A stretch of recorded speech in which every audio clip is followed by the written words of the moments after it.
నమస్కారం వార్తలకు స్వాగతం నేను సుజాత ముందుగా ముఖ్యాంశాలు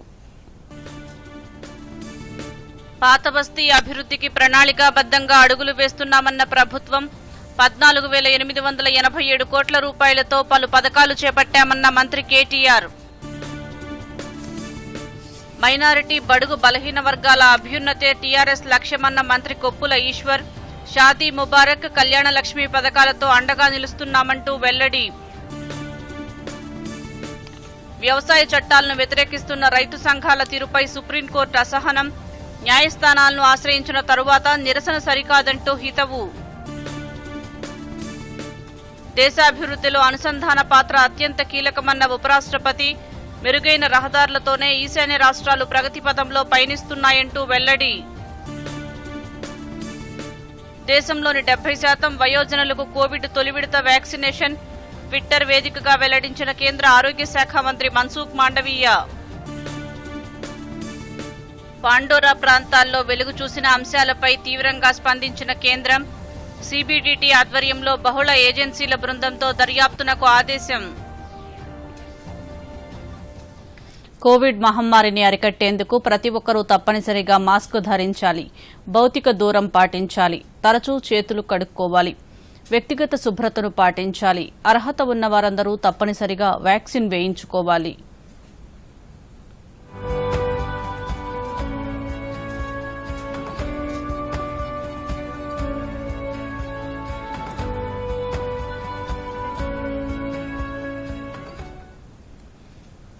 పాతబస్తీ అభివృద్ధికి ప్రణాళికాబద్ధంగా అడుగులు వేస్తున్నామని రాష్ట్ర ఐటీ పురపాలక శాఖ మంత్రి కేటీఆర్ తెలిపారు పాతబస్తీ అభివృద్ది శాసనసభలో నిర్వహించిన స్వల్పకాలిక చర్చకు సమాధానమిచ్చారు ఈ సందర్భంగా ఎంఐఎం పక్షనేత అక్బరుద్దీన్ ఓవైసీ లేవనెత్తిన పలు అంశాలపై వివరణ ఇచ్చారు పాతబస్తీ అభివృద్ది కోసం ఇప్పటి వరకు 14,887 కోట్ల రూపాయలు ఖర్చు చేసినట్లు తెలిపారు 17 కోట్ల రూపాయలతో మొజంజాహి మార్కెట్ను ఆధునీకరిస్తున్నట్లు చెప్పారు పాతబస్తీ పరిధిలో 2,000 కోట్ల రూపాయలతో రోడ్లు నిర్మిస్తున్నట్లు కేటీఆర్ తెలిపారు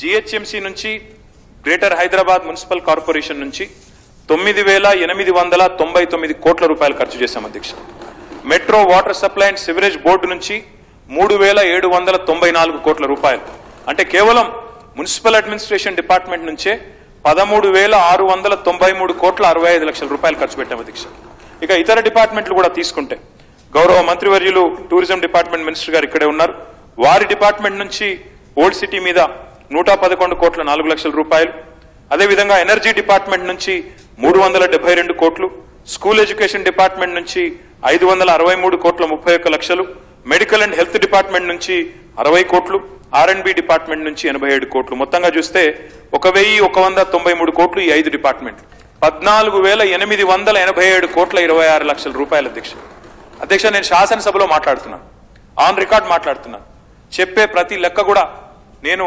సాధికారంగా ఈ డిపార్ట్మెంట్ మంత్రిగా ప్రభుత్వంలో భాగస్వామిగా చెప్తున్నాను తప్ప ఆషామాషిగా కాకి లెక్కలు చెప్పడం లేదు అధ్యక్ష మరి ఓల్డ్ సిటీ డెవలప్మెంట్ లో ఈరోజు ఎన్నో రకాల కార్యక్రమాలు 1-2 కాదు అధ్యక్ష ఎన్నో రకాల కార్యక్రమాలు చేస్తా ఉన్నాం మనందరికీ తెలిసిందే అధ్యక్ష గౌరవనీయులు అక్బరుద్దీన్ ఓవైసీ గారు మాట్లాడుతూ మాట అన్నారు हकीकी हैदराबाद हमारी जो हैदराबाद की ओरिजिनल असल हैदराबाद है वो हमारी ओल्ड सिटी है वो सच भी है क्योंकि वो हकीकत है अकड़े ఈ నగరానికి ముగ్గు పోసింది అక్కడ అధ్యక్ష చార్మినార్ ఏదైతే ఉన్నదో అక్కడ ముగ్గు పోయడం జరిగింది కానీ భౌగోళికంగా నగరం పెరుగుతూ ఈ రోజు 675 స్క్వేర్ కిలోమీటర్లకు పెరిగిపోయింది అధ్యక్ష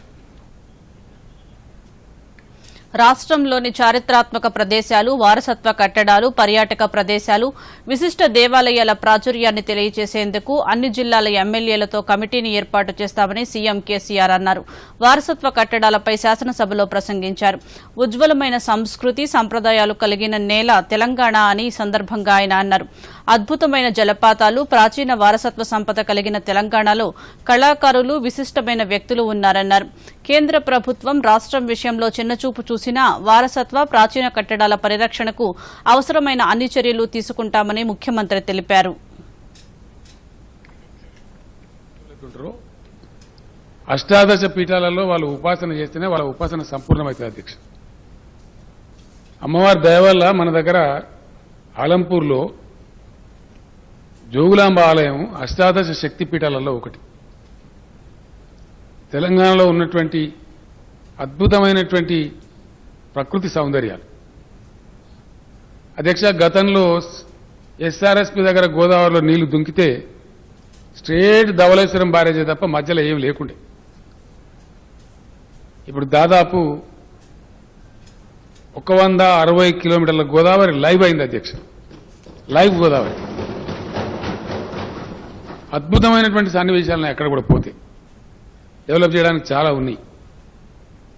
నేను టూరిజం వాళ్ళతో కొంత ప్రిలిమినరీగా మాట్లాడడం జరిగింది. పవర్ విషయంలో, వ్యవసాయం విషయంలో, మంచినీళ్ల విషయంలో, సాగునీళ్ల విషయంలో చాలా ఇబ్బందులు ఉంటాయి కాబట్టి ఎక్కువ దీని మీద కాన్సన్ట్రేట్ చేయలేకపోయినాం. నేను గౌరవ సభ్యులందరూ కూడా తమ ద్వారా హామీ ఇస్తా ఉన్నాను. అద్భుతమైనటువంటి ఉజ్వలమైనటువంటి చరిత్రకు మగధ సామ్రాజ్యం ఎంత విశిష్టంగా వైభవంగా ఉండేనో మన శాలివాహనాలు కూడా అట్లే ఉండే, మన కోటిలింగాల కాడ కూడా అంతే వైభవంగా జరిగినాయని చెప్పి నూతన చరిత్ర పరిశోధకులు పరిశోధించి ఆ శాసనాలు అవన్నీ వెలికి తీస్తా ఉన్నారు అధ్యక్ష. ఇవన్నీ కూడా ప్రపంచానికి తెలియాల్సినటువంటి అవసరం ఉంది. వీటన్నిటి దృష్ట్యా గౌరవ శాసనసభ్యులతోనే, అన్ని జిల్లాలకు సంబంధించిన శాసనసభ్యులతో ఒక సమగ్రమైన కమిటీ ఏర్పాటు చేసి మంత్రి గారి ఆధ్వర్యంలో అన్ని అవసరమనుకుంటే పర్యటన కూడా చేసి కోటలు కానీ, చారిత్రకమైనటువంటివి కానీ, దర్శనీయ స్థలాలు కానీ, విశిష్టమైన ప్రముఖ దేవాలయాలు కానీ, వాటి యొక్క ప్రాచుర్యం కానీ ప్రపంచానికి తెలియజెప్పే విధంగా ప్రభుత్వం అన్ని రకాల చర్యలు తీసుకుంటుంది. గౌరవ శాసనసభ్యులతో మనమేందని నేను పిటర్వినని కూడా అందుకే అధ్యక్ష, తమ తమ ప్రాంతాలలో ఉన్నటువంటి గతంలో విస్మృతికి గురైనటువంటి ఏవేవైతే ప్రదేశాలు కానీ, ఇతరత్ర చారిత్రక ఇంపార్టెన్స్ ప్రాచుర్యం ఉన్నటువంటి ప్రదేశాలు కానీ మీ యొక్క రిప్రజెంటేషన్ రూపంలో గౌరవ మంత్రి గారికి అందజేయండి. వాటన్నిటిని ఒక కంపైల్ చేసుకొని మంచి కమిటీ వేసి, మన తెలంగాణ ఒక దరికొచ్చినాం కాబట్టి ఖచ్చితంగా మన పర్యాటక విషయంలో కూడా మనం దృష్టి కేంద్రీకరించాల్సిన అవసరం ఉంది.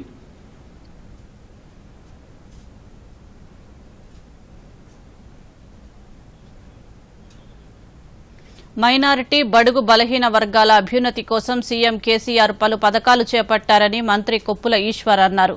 మైనారిటీ సంక్షేమంపై నిర్వహించిన చర్చకు సమాధానమిచ్చారు. రాజ్యాధికారంలోనూ బడుగులకు ముఖ్యమంత్రి పెద్దపీట వేస్తున్నారని అన్నారు. తెలుగు తర్వాత ఉర్దూకు రెండో అధికార భాష హోదా కల్పించారని గుర్తు చేశారు. మైనారిటీ సంక్షేమం కోసం 7కి 7 అధిక నిధులు కేటాయిస్తున్నామని, ఇదే తమ చిత్తశుద్దికి నిదర్శనమన్నారు. తెలంగాణ ఏర్పాటుకు ముందు 10 సంవత్సరాల్లో మైనారిటీ సంక్షేమం కోసం 2,744 కోట్లు కేటాయిస్తే తాము 8 ఏళ్లలో 6,000 కోట్ల రూపాయలు ఖర్చు చేశామన్నారు. షాదీ ముబారక్, కళ్యాణ లక్ష్మి వంటి పథకాలతో పేద ప్రజలకు అండగా నిలిచారని కొప్పుల తెలిపారు. మహమూద్ అలీ గారు ఇప్పుడు సభలోనే ఉన్నారు. వారికి ఉప ముఖ్యమంత్రిగా అవకాశం ఇచ్చి మా ముస్లిం సోదరులను ఎంత గొప్పగా గౌరవించిండ్రో తెలంగాణ రాష్ట్రంలో మనం చూస్తా ఉన్నాం. అదేవిధంగా రెండోసారి ప్రభుత్వంలో కూడా అత్యంతమైనటువంటి ప్రధానమైన బాధ్యత ఈరోజు రాష్ట్రంలో ఉన్నటువంటి హోంశాఖ మంత్రిగా వారు కొనసాగుతూ ఉన్నారు. అదేవిధంగా మా స్టీఫెన్సన్ గారు రెండోసారి కూడా వారిని రెన్యువల్ చేసి ఎమ్మెల్యేగా కొనసాగించడం జరుగుతూ ఉంది. అంతేకాకుండా మాజీ ఐపీఎస్ అధికారి ఏకే ఖాన్ గారు మరి ప్రభుత్వ సలహాదారుగా ప్రత్యేకంగా మైనారిటీల యొక్క బాగోగులు చూడడం కోసమే ఒక అధికారిని నియమించి వారి యొక్క సంక్షేమాన్ని కోరుతా ఉన్నారు. అదేవిధంగా మొట్టమొదటిసారిగా అసలు ఎక్కడ కూడా ఈ దక్షిణ భారతదేశంలో మనకు చూడలేనటువంటిది కరీంనగర్ జిల్లా మేయర్గా ఒక సిక్ సామాజిక వర్గానికి సంబంధించినటువంటి రవీందర్ సింగ్ గారికి కూడా అవకాశం ఇచ్చి అన్ని మతాలను గౌరవిస్తున్నటువంటి ప్రభుత్వంగా ఈ రాష్ట్రంలో పరిపాలన కొనసాగుతున్న మాట వాస్తవమని ఈ సందర్భంగా నేను మనవి చేస్తా ఉన్నాను. అదేవిధంగా ప్రధానంగా ఈ రాష్ట్రంలో తెలుగు తర్వాత ఉర్దూ భాషను చాలా మంది మాట్లాడుతూ ఉంటారు. గతంలో ఈ ఉర్దూ భాష కొన్ని జిల్లాలలో పరిమితంగా రెండో అధికార భాషగా ఉన్నప్పటికీ తెలంగాణ రాష్ట్రం వచ్చిన తర్వాత రాష్ట్రంలో అనేక మంది ఈ ఉర్దూ భాషను మాట్లాడతారు. మెజారిటీ ప్రజలు ఎవరైతే ముస్లిం సోదరులు ఉన్నారో వాళ్ళు ఉర్దూలో చదువుకుంటారు, వాళ్ళకు ఒక అవకాశం ఇవ్వాలనే ఉద్దేశంతో మరి ఒక గొప్ప నిర్ణయాన్ని తీసుకున్నటువంటి ప్రభుత్వం తెలంగాణ రాష్ట్ర ప్రభుత్వం. తెలంగాణలోని ప్రభుత్వ ఆసుపత్రుల్లో అధునాతన వైద్య సదుపాయాలు కల్పించేందుకు చర్యలు తీసుకుంటున్నట్లు రాష్ట్ర ఆర్థిక మంత్రి హరీష్ రావు తెలిపారు. సీజనల్ వ్యాధులపై పలువురు సభ్యులు అడిగిన ప్రశ్నలకు మంత్రి సమాధానమిచ్చారు. గతేడాదితో పోల్చుకుంటే డెంగ్యూ కేసులు పెరిగాయని, నగరంలోని ప్రభుత్వ ఆసుపత్రులు రోగులతో నిండిపోయాయని ఎంఐఎం పక్ష నేత అక్బరుద్దీన్ ఓవైసీ అన్నారు. గతేడాది లాక్డౌన్ ఉండటం వల్ల తక్కువ కేసులు నమోదయ్యాయని, ఈ ఏడాది ఇప్పటి వరకు 4,000 కేసులు నమోదైనట్లు మంత్రి తెలిపారు. డెంగ్యూ నివారణకు అవసరమైన అన్ని చర్యలు తీసుకుంటున్నట్లు తెలిపారు. ఆయా ప్రభుత్వ ఆసుపత్రులకు ఉన్నతాధికారులను పంపించి అక్కడ పరిస్థితులు స్వయంగా తెలుసుకుంటామని హరీష్ రావు హామీ ఇచ్చారు. Actual vacancy nahi hai. There are some contract outsourcing people are working. Government, Honorable CM has given instructions to all the collectors and all the superintendents not to put any single vacancy. जब तक अगर से regular recruitment नहीं होगा तब तक अब temporarily immediate वहां पर फिलअप करने के लिए पूरा पावर्स कलेक्टर्स को दे चुके हैं. वहां पर लोग काम कर रहे हैं. और भी कुछ वैकेंसी है तो I will instruct the collector and the health department officers if at all anything are vacant they will fill it temporarily till the permanent recruitment is happened. और आरोग्यश्री के बारे में भी आपको बहुत सारे बिल्स पेंडिंग है बोल के बोले. In fact today only I reviewed. So far, 4,138 crores been paid to Arogyasri under Arogyasri from the formation of the state. As on today, Arogyasri office में 160 crore का सिर्फ बिल पेंडिंग है. Only 160 crores bills are pending in at CEO Arogyasri. और वो भी हम review करेंगे, जितना जल्दी हो सके जरूर करेंगे. और पीडियाट्रिक हेल्थ केयर के बारे में भी आप बता रहे थे. सीएम साहब 2-3 बार इसके ऊपर रिव्यू करें. क्यों बोले तो लोग बोलते आ रहे कि अगर आगे कोरोना बच्चों को आएंगे. इसके ऊपर रिव्यू करके सीएम साहब ने एक स्पेशल जीवो 133 करोड़ से छोटे बच्चों के लिए आईसीयू वार्ड, वेंटिलेटर्स खरीदने के लिए government is already sanctioned 133 crore and the tender process is on. Very shortly we are going to procure these things. गौरवनीलू अबाउट D2 वेरिएंट के बारे में भी आप पूछ रहे थे. उसके बारे में अभी तक तो रिपोर्ट नहीं हुआ. पूरी तरीके से department is full alert and they are monitoring very closely. If at all we found immediate steps and measures will be taken. దేశాభివృద్ధిలో అనుసంధాన పాత్ర అత్యంత కీలకమని ఉపరాష్ట్రపతి వెంకయ్య నాయుడు అన్నారు. ఈశాన్య రాష్ట్రాల పర్యటనలో భాగంగా మేఘాలయలో పర్యటిస్తున్న ఉపరాష్ట్రపతి షిల్లాంగ్ డౌకి రోడ్డు పనులకు శంకుస్థాపన చేశారు. ఈ సందర్భంగా అక్కడ రహదారి అనుసంధాన సంక్లిష్టతల గురించి మాట్లాడారు. మెరుగైన రవాణా వ్యవస్థ ఈశాన్య రాష్ట్రాల అభివృద్ధిని మరింత వేగవంతం చేస్తుందని అన్నారు. మారుమూల ప్రాంతాలను అనుసంధానం చేసే పని మరింత వేగవంతం చేయాల్సిన అవసరం ఉందని అభిప్రాయపడ్డారు. ఈ కార్యక్రమంలో మేఘాలయ గవర్నర్ సత్యపాల్ మాలిక్, ముఖ్యమంత్రి, ఉప ముఖ్యమంత్రితో పాటు ఇతర ప్రముఖులు, అధికారులు పాల్గొన్నారు. DP Northeast and the Bharatmala Pariyojana. I am told about 3,850 kilometers have been already awarded and 2,850 kilometers completed under SARDP Northeast and the Bharatmala Pariyojana. 2,180 kilometers, 18 kilometers have been awarded and 4,541 kilometers have been completed so far. I compliment the Ministry of Road Transport. Sri Nitin Gadkari is a doer. He has a vision. Guiding the country, the Prime Minister wants to fast forward the development. And he has given a 3-line mantra: reform, perform and transform. Transformation of the nation, transformation of the lives of the people. That is on the top agenda of the Prime Minister. Taking clue from the Prime Minister, the Road Transport Minister is really doing a great job. నూతన సాగు చట్టాలను వ్యతిరేకిస్తూ ఆందోళన చేస్తున్న రైతు సంఘాలపై దేశ అత్యున్నత న్యాయస్థానం తీవ్ర అసహనం వ్యక్తం చేసింది. జంతర్ మంతర్ దగ్గర శాంతియుత సత్యాగ్రహం చేపట్టేందుకు అనుమతి ఇవ్వాలంటూ రైతు సంఘాలు దాఖలు చేసిన పిటిషన్ను justice AM Khanwilkar, justice CT రవికుమార్లతో కూడిన ధర్మాసనం విచారించింది. నూతన వ్యవసాయ చట్టాలపై ఇప్పటికే స్టే విధించామని, ఇవి అమల్లో లేనప్పుడు ఈ నిరసనలు ఎందుకంటూ రైతు సంఘాల నేతలను ప్రశ్నించింది. ఏదైనా విషయంపై అత్యున్నత న్యాయస్థానాన్ని ఆశ్రయించిన తరువాత మళ్లీ అదే సమస్యపై వీధుల్లోకి వచ్చి నిరసనలు తెలియజేస్తామంటే వీలు కాదని సొలిసిటర్ జనరల్ తుషార్ మెహతా కోర్టుకు విన్నవించారు. ఇరుపక్షాల వాదనలు విన్న అనంతరం కేసు విచారణను ఈ నెల 21కి వాయిదా వేస్తున్నట్లు ధర్మాసనం ప్రకటించింది. ఇంటింటికి రక్షిత మంచినీరు అందించే లక్ష్యంతో రాష్ట్ర ప్రభుత్వం చేపట్టిన మిషన్ భగీరథ కొత్త అభివృద్ధికి బాటలు వేస్తుంది. గ్రామీణ ప్రాంతాలు ప్రగతి పదంలో పయనించేందుకు బాసటగా మారింది. మహబూబాబాద్ జిల్లాలో మిషన్ భగీరథ అమలు తీరుపై ప్రత్యేక కథనం. జీవనాధారమైన జలాన్ని శుద్ధి చేసి ఇంటింటికి అందించే లక్ష్యంతో రాష్ట్ర ప్రభుత్వం మిషన్ భగీరథ కార్యక్రమాన్ని చేపట్టింది. సిద్దిపేట జిల్లా గజ్వేల్ నియోజకవర్గంలోని కోమటిబండలో 2016 ఆగస్టు 7న ప్రధాని నరేంద్ర మోదీ చేతుల మీదుగా ఈ కార్యక్రమం ప్రారంభమైంది. మహబూబాబాద్ జిల్లాలో మారుమూల గ్రామాలకు ఈ పథకం ద్వారా తాగునీరు అందిస్తున్నారు. మరిపెడ మండలం అబ్బాయిపాలెం వద్ద నిర్మించిన 170 MLD సామర్థ్యం గల నీటి శుద్ధి కేంద్రం ద్వారా పలు గ్రామాలకు తాగునీరు అందిస్తున్నారు. మిషన్ భగీరథ పథకంలో భాగంగా మన జిల్లా మహబూబాబాద్ జిల్లాలో గల 4 నియోజకవర్గాల్లోని 14 మండలాల్లో గల 1138 ఆవాసాలు, ఇది ముఖ్యంగా ఇక్కడ ఏంటంటే గిరిజన ఆవాసాలు ఎక్కువ. ఈ గిరిజన ఆవాసాల కోసం మనం ప్రత్యేకంగా మిషన్ భగీరథ పథకంలో మరిపెడ మండలంలోని అబ్బాయిపాలెం దగ్గర 170 MLD కెపాసిటీ గల వాటర్ ట్రీట్మెంట్ ప్లాంట్ నిర్మించి దాని ద్వారా మన జిల్లాలోని 14 మండలాల్లో గల 1138 ఆవాసాలకు ప్రతిరోజు శుద్ధి చేసిన జలాలను ప్రతి ఇంటికి సరఫరా చేయడం జరుగుతున్నది. దీనికి మనకు ప్రధానమైన జలాశయమైన నాగార్జున సాగర్కు సంబంధించిన పాలేరు రిజర్వాయర్ నుంచి ప్రతిరోజు ప్రతిరోజు దీనికి కావాల్సిన మన నీటిని అక్కడి నుంచి పంపింగ్ చేయించుకొని సరఫరా చేయించుతున్నాము. ఇంటింటి రక్షిత మంచినీరు రావటం వల్ల సీజనల్ వ్యాధులు తగ్గినట్లు మునిగలవీడు గ్రామ సర్పంచ్ నవీన్ రావు చెబుతున్నారు.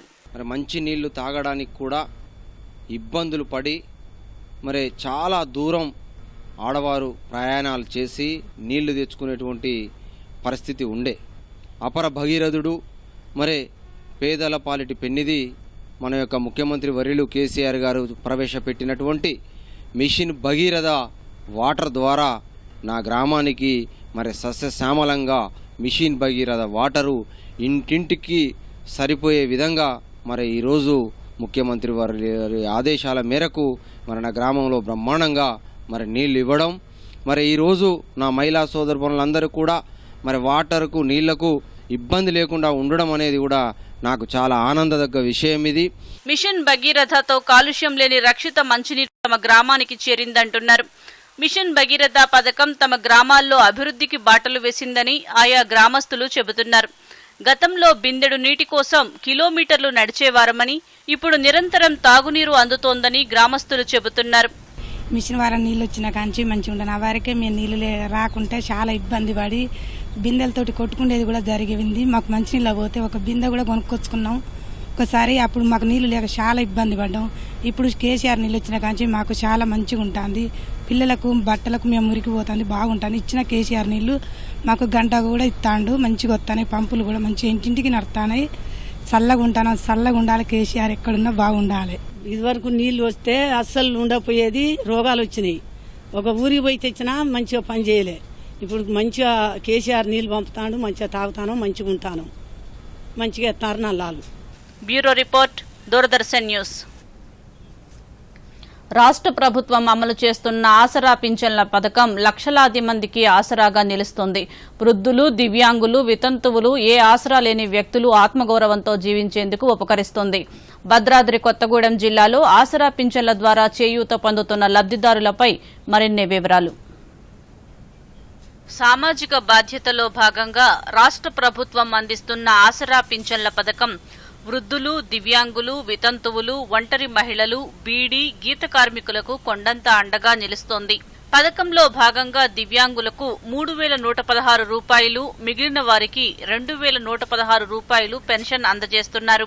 భద్రాద్రి కొత్తగూడెం జిల్లాలో 1,760 మంది సామాజిక పెన్షన్లు అందుకుంటున్నారని జిల్లా సోషల్ సెక్యూరిటీ ఆఫీసర్ యాదయ్య చెప్పారు.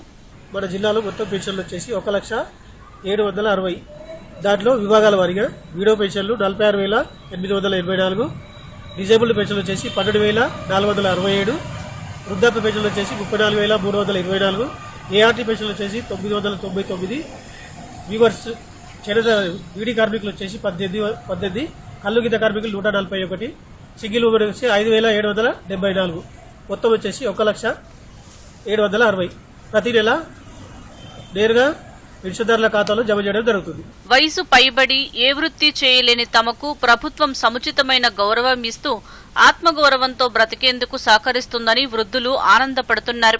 మాకు కేసీఆర్ 2016లో ప్రతి నెల ఇస్తున్నారు. దానికి సంతోషం. చాలా మందికి ఆడవాళ్ళకి, పెద్దవాళ్ళకి, వృద్ధులకి అందరికీ కూడా ఉపయోగపడుతున్నాయి. కానీ ఆ ఇచ్చేటువంటి డబ్బులు ప్రభుత్వాన్ని మెచ్చుకుంటున్నాం. ప్రతి ఒక్కళ్ళు ఆనందిస్తున్నారు. ప్రభుత్వం అందిస్తున్న పెన్షన్లతో తాము ఆర్థికంగా భరోసా పొందడంతో పాటు పిల్లలను చదివించుకోగలుగుతున్నామని ఒంటరి, వితంతు మహిళలు చెబుతున్నారు. కరోనా వంటి క్లిష్ట సమయాల్లో తమకు క్రమం తప్పకుండా పింఛన్లు అందించారంటూ నేత, గీత కార్మికులు సంతోషం వ్యక్తం చేస్తున్నారు. నాకు ఆసరా పెన్షన్ ద్వారా కేసీఆర్ గారు ఎంతో మేలు చేశారు.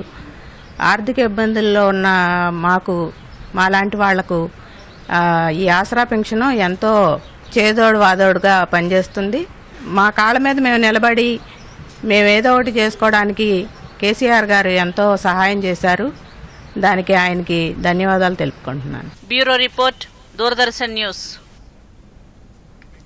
రాష్ట్ర ప్రభుత్వం ప్రతిష్టాత్మకంగా చేపట్టిన పథకాలలో మిషన్ కాకతీయ ఒకటి. మన ఊరు మన చెరువు నినాదంతో గ్రామాల్లోని చెరువుల పునరుద్దరణ కార్యక్రమాన్ని చేపట్టింది. దీంతో గ్రామాన జలకళ ఉట్టిపడుతూ పంట పొలాలు పచ్చరంగు పులుముకున్నాయి. వనపర్తి జిల్లాలో మిషన్ కాకతీయ పనులపై దూరదర్శన్ ప్రత్యేక కథనం. తెలంగాణ చరిత్రలో భాగమైన గొలుసుకట్టు చెరువులను పునరుద్దరించడమే లక్ష్యంగా 2015లో రాష్ట్ర ప్రభుత్వం మిషన్ కాకతీయ కార్యక్రమానికి శ్రీకారం చుట్టింది. ఇందులో భాగంగా వనపర్తి జిల్లాలోని 892 చెరువులను 122 కోట్ల రూపాయలతో పునరుద్దరించింది. చెరువుల్లోని ఓండ్రు మట్టిని పంట పొలాలకు తరలించడం ద్వారా సూక్ష్మ పోషకాలు అందుతున్నాయి. ఇదే సమయంలో చెరువుల్లో నీటి నిల్వలు పెరిగి ఆయకట్టు విస్తీర్ణం కూడా పెరుగుతోంది. దీంతో పాటు రైతులు ఆయా చెరువుల కింద 2 సీజన్లలో పంటలను సాగు చేయగలుగుతున్నారు. ఈ మిషన్ కాకతీయ ద్వారా చేపట్టిన చెరువు మరమ్మతు వలన చెరువు కట్ట పకడ్బందీ మొరం కొట్టి ఇస్రం చేసి పకడ్బందీ చేయడం జరిగింది. నడుంతుము రిపేర్ చేయడం జరిగింది. ఆ తర్వాత కాలువలో వర్షానికి పాత పైపులు ఉన్నచో అవి కొట్టుకపోతే మళ్ళీ దాన్ని సీసీ తోటి కాలువలు నిర్మాణం చేయడం జరిగింది. దీనితో పాటు ఊర్లకు కూడా పాట వస్తే దాన్ని కూడా అక్కడ ఒకటి బాండ్ ఏర్పాటు చేయడం జరిగింది. అలుగు వస్తే ఊళ్ళకు పోకుండా అక్కడ దిండు కట్టడం అయింది. ఈ లోతు సిల్టు ఎట్లా అంటే సార్, ఇది మా ఊరు ఒండు, ఇది చాలా రైతులకు ఉపయోగపడుతుంది పంట పొలాలకు. అయితే ఈ పొలాలకు ఈ సిల్టు తీసుకుపోవడం వల్ల చెరువు బాగా లోతయింది. లోతయితే నీళ్లు స్టోరేజ్ పెరిగింది. చెరువుల పునరుద్ధరణతో తమకు ఎన్నో ప్రయోజనాలు చేకూరుతున్నాయని రైతులు చెబుతున్నారు. తక్కువ ఖర్చుతో అధిక దిగుబడి సాధించగలుగుతున్నామంటున్నారు. ఇదే సమయంలో వలసలు కూడా తగ్గి గ్రామాలు కళకళలాడుతున్నాయంటూ ఆనందం వ్యక్తం చేస్తున్నారు. గతంలో మా యొక్క తాండ చాలా ఘోరంగా ఉండేది సార్. నీళ్లు లేక అంతా వలస వెళ్లే వాళ్ళము. దాదాపు 2 లైన్లు కూడా మా చెరువుల కుంటలు కూడా లైన్ తీపిచ్చి కూడా నీళ్లు కూడా దుంకుతున్నాయి సార్. ఆ నీళ్లతోనే మేము ఇలా వ్యవసాయం చేసుకుని ఇలా మంచిగా గడుపుకుంటున్నాం సార్. గతంతో పోల్చుకుంటే చెరువుల పునరుద్ధరణ తర్వాత సాగు విస్తీర్ణంతో పాటు దిగుబడులు కూడా పెరిగినట్టు నీటిపారుదల శాఖ అధికారులు చెబుతున్నారు. మత్తాళ్ల సమయంలో నీరు వృధా కాకుండా చెక్ డ్యాంలను ఏర్పాటు చేసి భూగర్భ జలాలు పెంచేందుకు ప్రయత్నిస్తున్నామని తెలిపారు. మొత్తం వనపర్తి జిల్లాలో మిషన్ కాకతీయ కింద మొత్తం 4 దశలలో 892 చెరువులను పూర్తి చేయడం జరిగింది.